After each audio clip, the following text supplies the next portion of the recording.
ఓం శ్రీ గురుభ్యో నమ. ఓం శ్రీ మాత్రే నమ.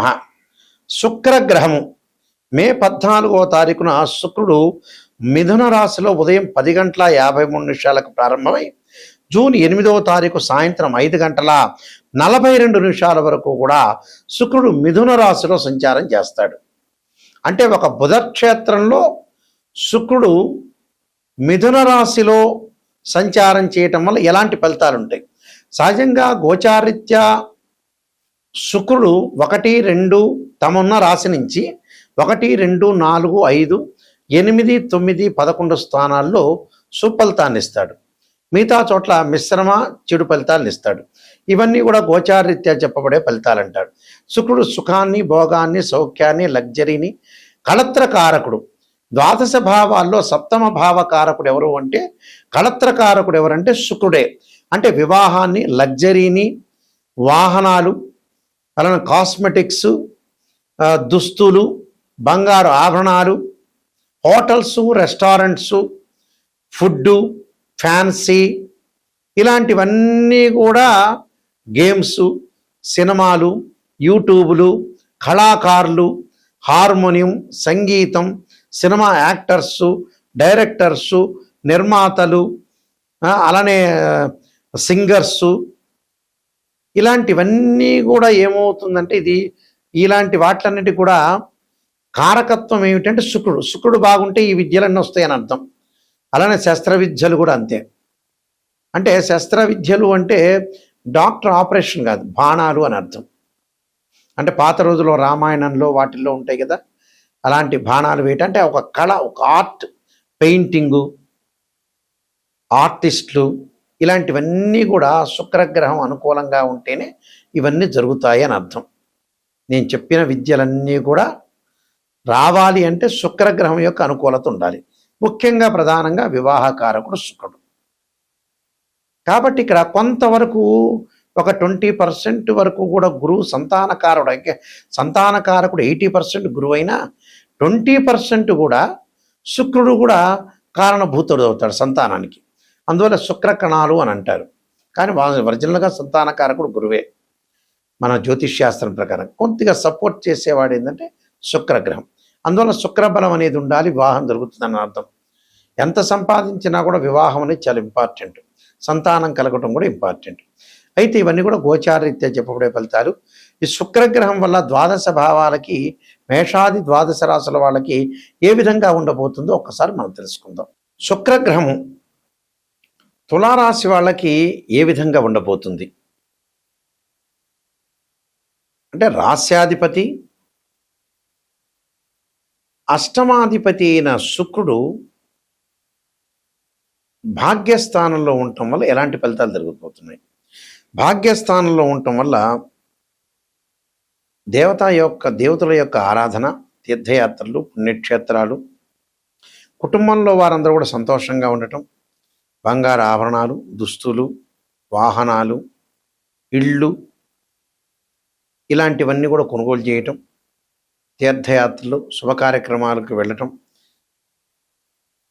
సుసంపన్నమైన కుటుంబం నుంచి అబ్బాయి కానీ అమ్మాయి కానీ రావటం, ప్రేమించిన యువతీ యువకులు పెద్దలను ఒప్పించి వివాహం చేసుకోవటం, దైవభక్తి బాగా పెరగటం, మనశ్శాంతి బాగా పెరగటం, కీర్తి ప్రతిష్టలు వాళ్ళైతే ఏదైతే చేస్తున్నారో ఆ పనులలో కొంత సంతృప్తిగా ఉండటం, అంటే ఉద్యోగపరంగా కానీ వ్యాపార పరంగా కానీ సంతృప్తి కలిగే అవకాశాలు, మానసికంగా ప్రశాంతత, విందులు వినోదాలకి పాల్గొనే అవకాశాలు, తలచిన పనులన్నీ కూడా సామాన్య ప్రయత్నంలోనే పూర్తి కావటం, నూతన వస్తువుల యొక్క ప్రాప్తి, మనోధైర్యము, ఆరోగ్యము, సర్వ ప్రయత్నాలన్నీ కూడా అనుకూలించే అవకాశాలు ఎక్కువ ఉంటుంది.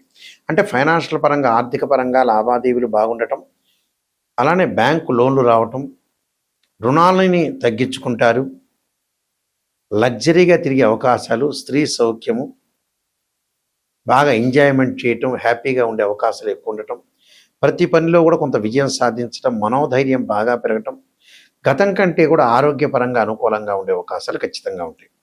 మరిన్ని ఫలితాలు రావాలంటే శుక్రుడి యొక్క శుక్ర జపము, శుక్రవారం రోజున అమ్మవారి యొక్క ఆరాధన చేయటం, వివాహ శుభ కార్యక్రమాలు కలగటం, అంటే మంచి సుసంపన్నమైన కుటుంబం నుంచి అబ్బాయి కానీ అమ్మాయి కానీ రావటం, విదేశాలకు వెళ్ళటం, అక్కడ ఆ బిజినెస్ స్టార్ట్ చేసే అవకాశాలు, ఇక్కడ ఎవరైతే ప్రభుత్వ ఉద్యోగులకు ప్రమోషన్లు, ప్రైవేట్ సంబంధించిన ఎంప్లాయ్మెంట్ వాళ్ళకి ఫారిన్ కంట్రీస్కి వెళ్ళే అవకాశాలు, అబ్రాడ్ వెళ్ళే అవకాశాలు ఉంటాయి. గతంలో ఎవరైతే అమ్మాయిలకు అబ్బాయిలకు వివాహం కాని వ్యక్తులు ఎవరైతే ఉంటారో వాళ్ళందరికీ వివాహాలు జరిగే అవకాశాలు ఖచ్చితంగా ఉంటాయి.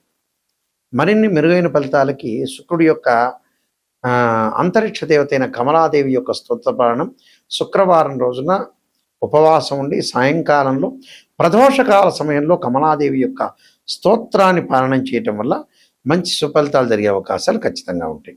శుక్రగ్రహం యొక్క అనుకూలంగా ఉంటే కొన్ని సుఫలితాలు జరుగుతూ ఉంటాయి. ఈ శుక్రగ్రహము గోచారరీత్యా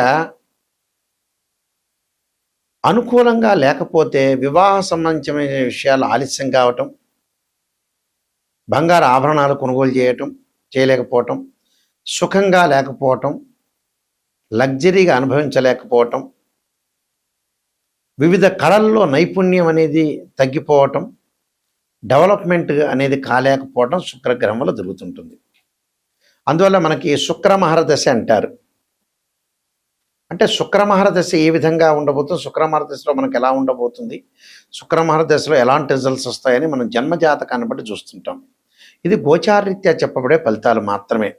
జన్మజాతకానికి గోచారానికి చాలా లాట్ ఆఫ్ డిఫరెన్స్ అనేది ఉంటుంది. గోచారం 20% సపోర్ట్ చేస్తుంది, బర్త్ చార్ట్ అనేది 80% ఉంటుంది. అయితే మనం జన్మజాతకాన్ని చూసుకునేటట్టయితే 6, 8, 12 స్థానాల్లో శుక్రదోషం ఉండకూడదు. జన్మజాతకం నేను ఇప్పుడు చెప్పేది, గోచారం కాదు. జన్మజాతకంలో 6, 8, 12 స్థానాల్లో శుక్రదోషం ఉండకూడదు. శుక్రుడు రాహుతో కానీ, కేతువుతో కానీ, కుజుడితో కానీ, శనితో కానీ కంజంక్షన్ కాకూడదు. శుక్రుడు మృగశిర, చిత్త, ధనిష్ఠ నక్షత్రంలో ఉండకూడదు. ఆరుద్ర, స్వాతి, శతభిష నక్షత్రంలో ఉండకూడదు. అశ్విని, మఖ, మూలా నక్షత్రంలో ఉండకూడదు. అలానే పుష్యమి, అనురాధ, ఉత్తరాభాద్ర నక్షత్రంలో కూడా ఉండకూడదు. శుక్రుడు రాహుతోటి, కుజుడితోటి, శనితోటి, కేతువుతోటి కంజంక్షన్ కాకూడదు. రాహుకేతులు, కుజుడు, శని. అందువల్ల ఇవన్నీ కూడా జన్మజాతకాన్ని చెప్పేవి. గోచారరీత్యా వచ్చేటప్పటికల్లా వాళ్ళ రాశి దగ్గర నుంచి 1, 2, 4, 5, 8, 9, 11 స్థానాల్లో ఉంటే మంచి సుఫలితాన్ని ఇస్తాడు. ఇవన్నీ కూడా నిజాన్ని తెలుసుకోవాలి. ఎప్పుడు కూడా మనం నిజం తెలుసుకున్నామంటే చాలా అనుకూలమైన ఫలితాలు వస్తాయని అర్థం. ఎప్పుడు కూడా లైఫ్లో ఒక జాతకుడిని ఎవరైనా సరే జాతకం చెప్పించుకునేవాళ్ళు ఒక ఆస్ట్రాలజర్ని అప్రోచ్ అయ్యేటప్పుడు ఖచ్చితంగా ఒక నెగిటివ్, పాజిటివ్ అనేది రెండూ కూడా తెలుసుకోవాలి. కేవలం పాజిటివ్నే కాదు, నెగిటివ్ తెలుసుకుంటే ఆ నెగిటివ్లోంచి మనం పాజిటివ్ ఎలా వస్తామని తెలుసుకుంటాం. కేవలం మనం పాజిటివ్ తెలుసుకున్నామంటే ఏం లాభం? ఆ పాజిటివ్ మీకే తెలుస్తుంది, మేము చెప్పక్కర్లేదు, ఆస్ట్రాలజర్ ఎవరు చెప్పక్కర్లేదు. నెగిటివ్ రేపు రాబోయే రోజుల్లో నెగిటివ్ అనేది ఎలా ఉండబోతుంది, దాన్ని ఎలా మనం ఓవర్కమ్ చేయాలి, ఎలాంటి పరిహారాలు చేయాలి, ఎలాంటి ఫుడ్ తీసుకోవాలి, ఎవరితోటి ఎలా ప్రవర్తించాలి, ఎలా ఉండాలి అనే సమగ్రంగా మనం తెలుసుకోవాలంటే డీటెయిల్గా జాతకాన్ని ఓపెన్గా చెప్పించుకోవాలి, ఓపెన్ హార్ట్గా. ఎవరైనా సరే నా దగ్గర సంప్రదించేవాళ్ళు నాయకంటి మల్లికార్జున శర్మ గారి ద్వారా బాగుపడాలి, నిజం తెలుసుకోవాలి అనే వ్యక్తులు మాత్రమే ఫోన్ చేయండి, కాలక్షేపానికి వద్దు. అలానే నేను కాలసర్పయోగ చంద్రిక, రాహుకేతులు, ఛాయాగ్రహాలు, వివాహ మార్తాండము, జాతక చంద్రిక, స్వప్నశాస్త్ర ఫలదీపిక, పుత్రగణపతి వ్రతము, సర్వదేవతా గోత్రల పార్ట్ 1, పార్ట్ 2, బృహత్ పరిహార సింధు, అలానే పుత్రగణపతి వ్రతము, ప్రిడక్షన్ ఆఫ్ ఆస్ట్రాలజీ, నవగ్రహ దోషాలకి దశమహావిద్యల యొక్క స్తోత్ర పారణాలు, ప్రిడక్షన్ ఆఫ్ ఆస్ట్రాలజీ, ఇలాంటి నెంబర్ ఆఫ్ ఆస్ట్రాలజీ బుక్స్ రాశాను. ఇవన్నీ కూడా రాజమండ్రి వారి యొక్క మోహన్ పబ్లికేషన్ వారి యొక్క పబ్లికేషన్ వాళ్ళకిలో మీకు ఈ పుస్తకాలన్నీ కూడా దొరుకుతాయి. అంటే మోహన్ పబ్లికేషన్ రాజమండ్రి వారి దగ్గర ఈ పుస్తకాలన్నీ కూడా మీకు లభ్యమవుతాయి. మా దగ్గర కూడా ఈ పుస్తకాలన్నీ కూడా ఉంటాయి. అందులో బృహత్ పరిహార సింధు అనేది చాలా ఇంపార్టెంట్ బుక్. అలానే ప్రతిదీ కూడా కాలసర్పయోగ చంద్రిక చాలా ఇంపార్టెంట్ బుక్కే. అలానే నవగ్రహ దోషాలకి దశమహావిద్యల యొక్క స్తోత్ర పారాయణాలు ఇవన్నీ కూడా మా దగ్గర లభిస్తాయి. లేకపోతే మీరు రాజమండ్రి మోహన్ పబ్లికేషన్ వాళ్ళని కూడా సంప్రదించి అక్కడి నుంచి కూడా మీరు తెప్పించుకోవచ్చు. మా వెబ్సైట్ వచ్చేటప్పుడు www.nayakanti.in, అలానే www.nayakanti.com. ఆ స్క్రీన్ మీద స్క్రోలింగ్ అవుతున్న నెంబర్ నా నెంబర్కే వస్తుంది. ఏ విషయం మాట్లాడాలన్నా నా నెంబర్కి మీరు ఫోన్ చేయొచ్చు. అయితే జాతకం చెప్పించుకునే వాళ్ళు నెగిటివ్ కూడా చాలా ఇంపార్టెంట్గా తీసుకొని ముందుకు వెళ్ళాలి. మా ద్వారా బాగుపడాలంటే ఖచ్చితంగా నెగిటివ్ పాజిటివ్ రెండు ఆలోచన చేయాలి. అలానే చాలామంది కూడా మ్యాథమెటికల్ క్యాలిక్యులేషన్ వేసి చాలామంది కూడా చెయ్యరు. ఆస్ట్రాలజర్స్ మ్యాథమెటికల్ క్యాలిక్యులేషన్ వేసి డివిజనబుల్ చార్ట్స్ చూసి డిగ్రీలను కూడా అనాలిసిస్ చేసి జాతకాన్ని చెప్పడం ఇంపార్టెంట్. అంటే దీనిలో రాశిచక్రం అని, భావచక్రం అని, దశమాంశం అని, సప్తమాంశం అని, నవాంశం అని ఇలా D16 చార్ట్స్ ఉంటాయి. ఆ చార్ట్స్ అన్ని కూడా అనాలిసిస్ చేసి మనం చెప్పాలంటే మ్యాథమెటికల్ క్యాలిక్యులేషన్ చాలా ఇంపార్టెంట్ ఇందులో. అలానే ద్వాదశ భావాధిపతులు అంటారు. అంటే తనుభావానికి రవ్యాధిపతి, ద్వితీయ భావానికి గురువు, తృతీయ భావానికి కుజుడని, చతుర్థ భావానికి చంద్రుడని, పంచమ భావానికి గురువు అని, ఇలాంటి ద్వాదశ భావాధిపతులు, మళ్ళీ రాస్యాధిపతులు, ఆ గడిలో ఉన్న గ్రహం అంటే మూడింటిని కూడా అనాలిసిస్ చేయాలి. దానిలో ఉచ్చ నీచ డిగ్రీలు, దృష్టి, యోగాలు ఇలాంటివన్నీ కూడా ఆలోచన చేయాలి. శుక్రుడు ఎక్కడున్నాడు జన్మజాతకంలో, ఎందుకు వివాహం జరగట్లేదు, ఎందుకు ఆలస్యం జరుగుతుంది వివాహం అయిపోయిన తర్వాత విడాకులు ఎందుకు జరుగుతున్నాయి అంటే జాతకాలు పొంతన చూసుకోలేకపోవటమా, లేకపోతే మొట్టమొదటి జాతకం చూపించుకోలేకపోవటమా, సరైన విధానంలో చూపించుకోలేకపోవటమా. కొంతమంది ఉంటారు రకరకాల వాళ్ళు, మా దానిలో RMP డాక్టర్లు, MBBS డాక్టర్లు, MS డాక్టర్లాగా ఉంటారు. చిన్న వాళ్ళు ఏదో టూకీగా చెప్పి ఏదో మీరు కన్సల్టింగ్ ఫీజు ఇస్తున్నారని ఆ 10 నిమిషాలకు సంతృప్తి పొందే వాళ్ళు కూడా ఉంటారు. చెందిచ్చే వాళ్ళు ఉంటారు, మీరు సంతృప్తి పొందుతారు. దానివల్ల లాభం ఏమి ఉండదు. అందువల్లే ఇక్కడ విడాకులు, డివర్స్ కావడానికి కారణం ఏంటంటే జాతకాన్ని కరెక్ట్గా అనాలిసిస్ చేయలేకపోవటం. చాలామంది కూడా వస్తారు జాతకాన్ని పర్ఫెక్ట్గా చూపించుకోకుండా మ్యాచింగ్కి డైరెక్ట్గా వస్తారు.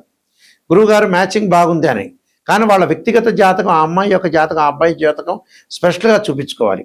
చూపించుకున్న తర్వాత డివర్స్ జరుగుతున్నాయా, లేదా మంచిగా కాపురం చేస్తున్నారా, ఒక అమ్మాయికి భర్త ఎలాంటి వాడు, భర్త యొక్క క్యారెక్టర్ ఏంది, వాళ్ళ ఫ్యామిలీ పరంగా ఏంది, అత్తగారేంటి, ఒక అబ్బాయికి భార్య ఎలాంటిది, భార్య యొక్క చుట్టాలు ఎలాంటి వాళ్ళు, వాళ్ళ యొక్క బంధం ఎలాంటిది అనేది తెలుసుకోవాలి. ఎక్కడా కూడా డిఫరెన్స్ ఆఫ్ ఒపీనియన్స్ రాకుండా చూసుకోవాలి.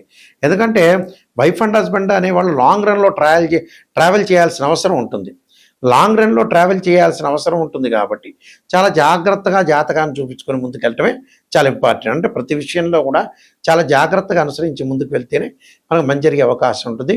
మీ అందరికీ కూడా పరమేశ్వరుడు యొక్క కరుణాకటాక్షం ఉండాలని ఆశిస్తూ సర్వే జనా సుఖినో భవంతు.